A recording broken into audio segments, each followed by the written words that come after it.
ناظرین السلام علیکم۔ سیاست کی خبروں میں آپ سب کا استقبال ہے۔ سب سے پہلے نظر ڈالتے ہیں آج کی کچھ خاص خبروں پر۔ تلنگانہ پر وزارتی گروپ کی رپورٹ تیار، رائل سیما کے 2 اضلاع شامل کرنے کی تجویز۔ ایگزٹ پولز کے ذریعے بی جے پی کی 4 ریاستوں میں کامیابی کی پیش قیاسی۔ رائل تلنگانہ کے خلاف آج تلنگانہ بند، پولیس کا وسیع تر بندوبست، عام زندگی مفلوج، آر ٹی سی بند میں شامل۔ تقسیم کے خلاف جگن کی جے للیتا اور کرونہ ندھی سے ملاقات۔ بڑھتے ہیں خبروں کی تفصیل کی طرف۔ مرکزی کابینہ میں تلنگانہ پر رپورٹ اور نئی ریاست کی تشکیل کے سلسلے میں مسودہ بل پر غور و خوض کیا جائے گا، کیونکہ وزارتی گروپ نے اپنا کام آج رات پورا کر لیا ہے اور سمجھا جاتا ہے کہ مجوزہ ریاست میں رائل سیما کے 2 اضلاع کے انضمام کی سفارش کی گئی ہے۔ مرکزی وزیر داخلہ سشیل کمار شنڈے نے تقریباً 1 گھنٹہ طویل اجلاس کے بعد ذرائع ابلاغ کے نمائندوں سے بات چیت کرتے ہوئے کہا کہ وزارتی گروپ نے اپنا کام پورا کر لیا ہے۔ کابینہ کے اجلاس میں ان سفارشات پر غور و خوض کیا جائے گا۔ ذرائع نے بتایا کہ سمجھا جاتا ہے کہ رائل سیما کے 2 اضلاع کرنول اور اننتا پور کو مجوزہ نئی ریاست میں ضم کرنے کی وزارتی گروپ نے سفارش کی ہے۔ حالانکہ ٹی آر ایس اور بعض کانگریس قائدین اس تجویز کے سخت مخالف ہیں۔ کرنول اور اننتا پور 2 اضلاع کا حیدرآباد سے خاص تعلق رہا ہے اور یہاں مسلم آبادی بھی زیادہ ہے۔ اگر یہ تجویز قبول کر لی جاتی ہے تب آندھرا پردیش کی 2 ریاستوں میں مساوی تقسیم عمل میں آئے گی اور ہر ریاست کو 21 لوک سبھا، 147 اسمبلی اور 45 کونسل کی نشستیں حاصل ہوگی۔ وزارتی گروپ نے منعقدہ اجلاس میں اثاثوں کی تقسیم، پانی کی حصہ داری، سرحدوں کی حد بندی اور آفیسرز کیڈر کی تقسیم جیسے مسائل پر تفصیلی غور و خوض کیا۔ سمجھا جاتا ہے کہ وزارتی گروپ نے دونوں ریاستوں کو دستور کی دفعہ 371 ڈی کے تحت خصوصی موقف فراہم کرنے کی سفارش کی ہے۔ حیدرآباد کا مسئلہ بھی متنازع بنا ہوا ہے کیونکہ سیما آندھرا قائدین ان کی جان اور مال کے تحفظ کا مطالبہ کر رہے ہیں۔ ان کا کہنا ہے کہ آندھرا پردیش کی تقسیم کے بعد وہ لوگ جو آندھرا سے منتقل ہو کر حیدرآباد میں بس گئے ان کا تحفظ یقینی بنانا چاہیے۔ اس ضمن میں ایک تجویز یہ ہے کہ دستور کی خصوصی دفاع کے تحت لا اینڈ آرڈر اور محکمہ مال کی ذمہ داری مرکزی حکومت کے تفویض کر دی جائے۔ وزارتی گروپ کے منعقدہ اجلاس کی صدارت وزیر داخلہ سشیل کمار شنڈے نے کی۔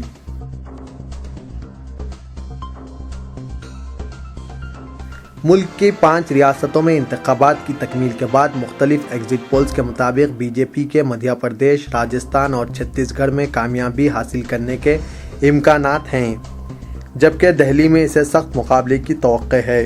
دہلی میں پولنگ کی تکمیل کے ساتھ ہی 5 ریاستوں میں ووٹنگ کا عمل مکمل ہو گیا۔ 5 ریاستوں کے انتخابات کو آئندہ سال ہونے والے لوک سبھا انتخابات کے لیے سیمی فائنل تصور کیا جا رہا ہے۔ پہلی مرتبہ دہلی کے انتخابات میں حصہ لینے والی عام آدمی پارٹی کو 70 رکنی دہلی اسمبلی میں 18 نشستوں پر کامیابی ملنے کا امکان ہے۔ ایگزٹ پولز کے مطابق مدھیہ پردیش میں بی جے پی کی حکومت برقرار رہے گی، جبکہ راجستھان میں کانگریس سے اقتدار چھیننے کے لیے اسے سخت جدوجہد کا سامنا ہے۔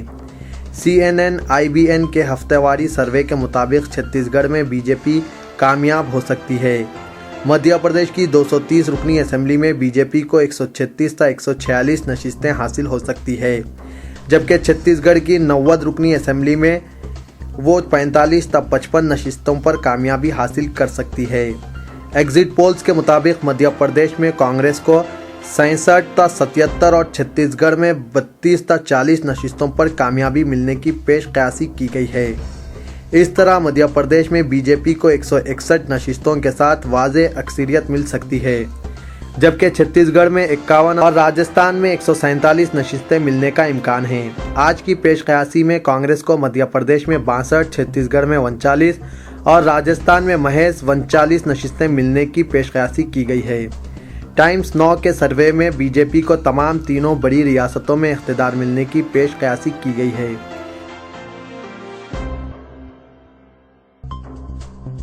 تلنگانہ راشٹر سمیتی اور اس کی محاذی تنظیموں نے آندھرا پردیش کی تقسیم کے ذریعے رائل تلنگانہ کی تشکیل سے متعلق مرکزی حکومت کے فیصلے کی سخت مخالفت کرتے ہوئے 5 دسمبر کو بشمول حیدرآباد تلنگانہ کے تمام 10 اضلاع میں بند منانے کا اعلان کیا ہے اور دھمکی دی ہے کہ صرف 10 اضلاع پر علیحدہ تلنگانہ کے قیام کے فیصلے سے انحراف کی صورت میں TRS بڑے پیمانے پر ایجیٹیشن شروع کرے گی۔ تلنگانہ JSE، CPI اور BJP نے بھی TRS کی طرف سے جمعرات کو منظم کیے جانے والے تلنگانہ بند کی تائید کی ہے۔ پولیس نے موجودہ بند کے پیش نظر حیدرآباد و سائبر آباد کے حدود بالخصوص عثمانیہ یونیورسٹی کیمپس، اسمبلی، سیکریٹریٹ اور دیگر اہم مقامات پر سخت ترین سیکورٹی انتظامات کیے ہیں۔ یونیورسٹی کیمپس اور دوسرے مقامات سے تلنگانہ کے حامی چند قائدین اور کارکنوں کو احتیاطی تدابیر کے طور پر کل رات حراست میں لے لیا گیا۔ قبل ازیں TRS نے رائل تلنگانہ کی تجویز کو مسترد کرتے ہوئے عوام سے اپیل کی تھی کہ 5 دسمبر کو تلنگانہ بند کو کامیاب بنائیں۔ پارٹی سربراہ کے چندر شیکھر راؤ نے تمام ارکان اسمبلی، سینئر قائدین اور اضلاع کے اہم قائدین سے ربط پیدا کرتے ہوئے تلنگانہ بند کو کامیاب بنانے کی ہدایت دی ہے۔ اسی دوران حیدرآباد میں گن پارک پر تلنگانہ ودیارتی کی جانب سے دھرنا منظم کیا گیا، جس میں پارٹی کے رکن اسمبلی KT راما راؤ، صدر گریٹر حیدرآباد TRS کے سرینیواس اور دوسروں نے شرکت کی۔ پارٹی ترجمان نے بتایا کہ تلنگانہ کے 10 اضلاع میں اسمبلی حلقہ جات اور منڈل ہیڈ کوارٹرز پر احتجاج پروگرام منظم کیے جا رہے ہیں۔ پارٹی نے دھمکی دی ہے کہ اگر رائل تلنگانہ تشکیل دیا جائے گا تو اس کی ذمہ داری تلنگانہ سے تعلق رکھنے والے کانگریس قائدین پر عائد ہوگی اور ان کا سیاسی مستقبل تاریک ہو جائے گا۔ تلنگانہ کے 10 اضلاع کے علاوہ حیدرآباد میں بھی بند کی وجہ سے عوام کو کافی مشکلات کا سامنا کرنا پڑا ہے۔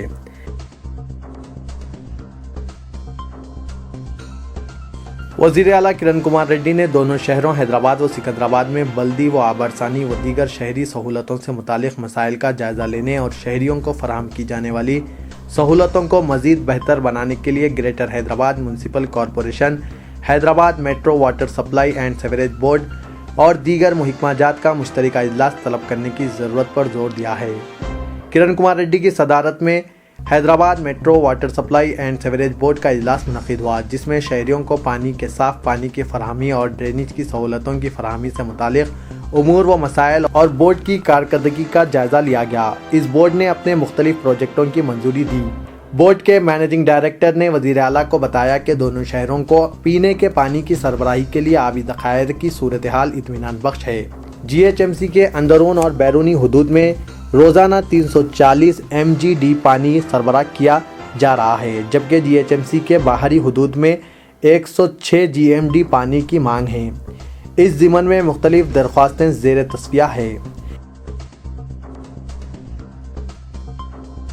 GMR Hyderabad international airport limited, جو شمشاباد میں واقع راجیو گاندھی انٹرنیشنل ایئرپورٹ کے انتظامات کا نگران بھی ہے، آج کہا کہ سالانہ 15 ملین مسافروں کی آمد و رفت کے زمرے کے تحت اس کو Asia Pacific aviation airport marketing award 2013 حاصل ہوا ہے۔ GMR سے جاری عالمیہ کے مطابق ایمسٹرڈیم میں منعقدہ 10ویں سالانہ تقریب میں یہ ایوارڈ پیش کیا گیا۔ Chief executive officer SGK Keshav Rao نے کہا کہ ہماری خدمات کے اعتراف پر خوشی ہوئی ہے اور اس ایوارڈ کے حصول میں حیدرآباد کو دنیا بھر کی مختلف ایئر لائنز کمپنیوں سے مربوط کرنے ہمارے عزم کا مظاہرہ ہوا ہے۔ بابری مسجد کی 21ویں برسی کے موقع پر شہر میں پولیس کے سخت ترین صیانتی انتظامات کیے جا رہے ہیں اور 5 دسمبر سے 8 دسمبر تک شہر میں امتناعی احکامات نافذ کر دیے گئے ہیں۔ ریاست کے موجودہ سیاسی حالات اور بالخصوص شہر کی صورتحال پر جاری بے چینی اور مفاد پرست طاقتوں کی سازشوں کا شبہ ظاہر کرتے ہوئے سٹی پولیس نے اس مرتبہ غیر معمولی صیانتی انتظامات کو قطعیت دی ہے۔ بالخصوص پرانے شہر میں پولیس نے سخت چوکسی اختیار کر لی ہے۔ بابری مسجد شہادت کی برسی 6 دسمبر اور جمعے کا دن ہونے سے پولیس نے سخت چوکسی اختیار کر لی ہے اور پرانے شہر میں پولیس کا اعلیٰ سطحی اجلاس منعقد ہوا، جس میں 6 دسمبر کو بندوبست اور حالات کا سنجیدگی سے جائزہ لیا گیا۔ انٹیلیجنس ایجنسیوں کی اطلاعات کے بعد پولیس کی الجھنوں میں اضافہ ہو گیا ہے۔ تلنگانہ کے رخ کو موڑنے یا پھر مابعد تشکیل تلنگانہ سیاسی فائدے کے لیے شہر کے حالات کو مفاد پرست طاقتیں آکسیجن کے طور پر استعمال کر سکتی ہے اور ایسے ماحول کو غنیمت جان کر سماج کو تقسیم کرتے ہوئے اپنے مفادات کو پورا کر سکتی ہے۔ پرانی حویلی کمشنر آفس میں اعلیٰ سطحی اجلاس کے بعد جوائنٹ کمشنر ہیڈ کوارٹرز و انچارج DCP ساؤتھ زون شیوا پرساد نے اخباری نمائندوں کو بتایا کہ سٹی پولیس ساؤتھ زون کی جانب سے غیر سماجی عناصر اور غنڈہ عناصر پر سخت نظر جاری ہے اور کئی ایک غنڈہ عناصر اور راڈی شیٹروں کو پابند کر دیا گیا ہے۔ اس کے علاوہ حساس اور انتہائی حساس علاقوں پر پولیس کے خصوصی دستے تعینات کیے جائیں گے اور پولیس پیٹرولنگ میں اضافہ کر دیا گیا ہے۔ پولیس نے پرانے شہر کے انتہائی حساس اور سابق میں فرقہ وارانہ نوعیت سے تشدد کا شکار علاقوں کو عملاً پولیس نے اپنے محاصرے میں لے لیا ہے اور ناکہ بندی کے علاوہ تلاشی مہم بھی جاری ہے۔ Telangana political joint action committee نے رائل تلنگانہ کے ساتھ ساتھ حیدرآباد کو مرکزی زیر انتظام علاقہ قرار دینے کی شدت سے مخالفت کی ہے۔ پروفیسر کوڈنڈا رام کی قیادت میں JAC قائدین کا ایک وفد ان دنوں نئی دہلی میں مختلف سیاسی جماعتوں کے قائدین سے ملاقات کرتے ہوئے 10 اضلاع پر مشتمل تلنگانہ ریاست کے حق میں تائید حاصل کرنے کی کوشش کر رہا ہے۔ JAC کے قائدین نے BJP کے صدر راجناتھ سنگھ کے علاوہ CPI کے قومی سیکریٹری سدھاکر ریڈی سے بھی ملاقات کی۔ بتایا جاتا ہے کہ BJP صدر راجناتھ سنگھ نے 10 اضلاع پر مشتمل تلنگانہ ریاست کو پارٹی کی تائید کا وعدہ کیا ہے۔ انہوں نے کہا کہ ان کی پارٹی پارلیمنٹ میں تلنگانہ بل کی پیشکشی کا مطالبہ کر چکی ہے اور وہ بل کی تائید کرے گی۔ پروفیسر کوڈنڈا رام نے رائل تلنگانہ کی تجویز کے خلاف TRS کی جانب سے 5 دسمبر کو تلنگانہ بند کی تائید کا اعلان کیا ہے۔ ان کے علاوہ عثمانیہ یونیورسٹی طلباء، JAC ملازمین کی تنظیموں، CPI اور CPIM نیو ڈیموکریسی نے بھی بند کی تائید کا اعلان کیا ہے۔ تلنگانہ پرجا فرنٹ نے بھی بند کی مکمل تائید کا اعلان کیا۔ فرنٹ کے صدر A بھومیا، نائب صدر و کوارڈینیٹر M وید کمار نے ایک بیان میں بند کی تائید کرتے ہوئے کہا کہ وہ 10 اضلاع پر مشتمل تلنگانہ ریاست کی تشکیل کے حق میں ہیں۔ Telangana political joint action committee کی اسٹرنگ کمیٹی کا اجلاس نئی دہلی میں منعقد ہوا، جس میں مرکز سے رائل تلنگانہ کی تجویز سے دستبرداری کی مانگ کی گئی۔